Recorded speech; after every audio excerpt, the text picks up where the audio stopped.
Hello, my name is Matt, and I'm going to be speaking on the topic of rap music. Music is like a universal language across the world, and most often it describes the personality of yourself and how you are inside.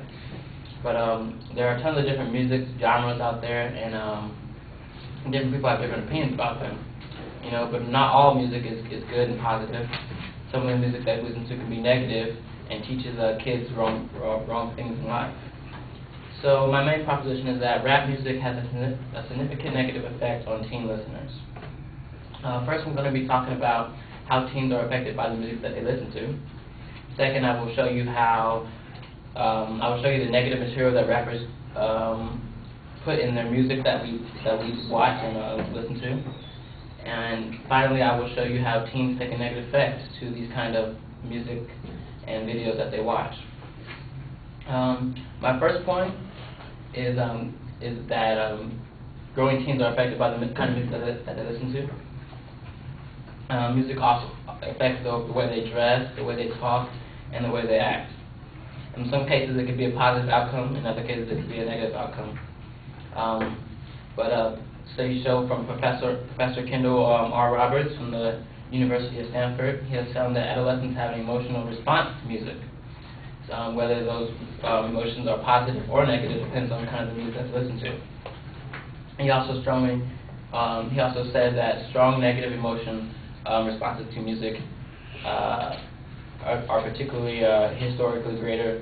They have greater risk behavior, as in taking more risk, taking things such as crime, violence, and drug abuse, things like that, to help relieve the stress. And my second point I'm going to move on is that the negative material that rappers put in their music and videos. The material that is placed in their songs can range from degrading women to doing drugs, and many of the songs use profanity and offensive language, which is not good for teens or probably a lot of adults or whatever now. And for example, a rap artist named Lil Wayne, he has a song named "Money on My Mind," which talks about dealing drugs and having sex, which is not a positive attribute towards the teen mind. These music videos, and these music artists also put negative things in their videos, such as naked women that are like half naked, almost naked, and people smoking, drinking, things like that, and so which is also a negative effect on the teens. Last, I'm going to give proof that rap music affects teen listeners, because teens are becoming more acceptable to crime. Teens are becoming more acceptable to crime and violence, as a study shown from Jennifer Copley, a graduate researcher from the University of British Columbia. She has also found that young adolescents who watch rap videos were more accessible to violent actions.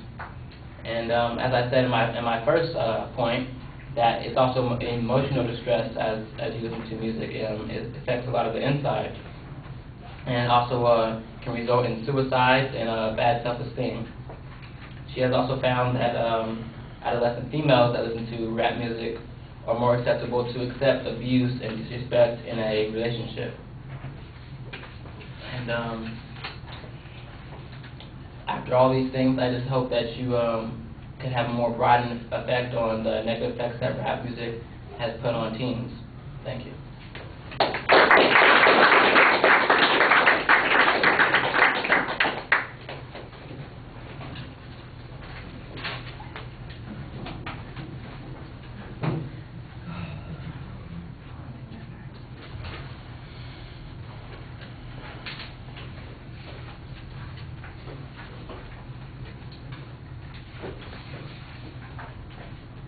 All right, Matt, the argument is clear. The secondary points are easy to follow. The transitions are clear. All the organizational stuff is pretty solid. When you get to the evidence, I think there's a couple of places where it's a little underwhelming. You start with a study that talks about how people have emotional reactions to music, and it sounds like you've got a pretty good setup here, but we don't have much follow-through. Some examples, for instance, about exactly what you talked about, how people dress or act or talk, would be a good illustration of that point. We don't ever get any statistical information indicating how significant an impact this is, and so I think that undermines that point a little bit. On the second point, you're really dependent on hypotheticals until you get to the Lil Wayne example, and you've got the one song that you make a reference to. It's okay, and then after that we're back to kind of vague references to videos that also contain the songs. And again, we need some information that shows that kids in particular are exposed to these videos, that they see certain things as being acceptable. On the third point, you did have some information that suggests that from the one study that says that women might see this as being more appropriate if they've been exposed to this kind of art before. And I thought that that was a good piece of reference, but it sounded to me like you're paraphrasing the conclusions of the study instead of quoting the study directly, and I think that that undermines the evidence a little bit.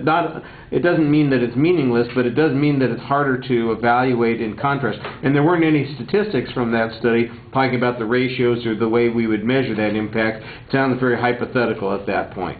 All right, thank you.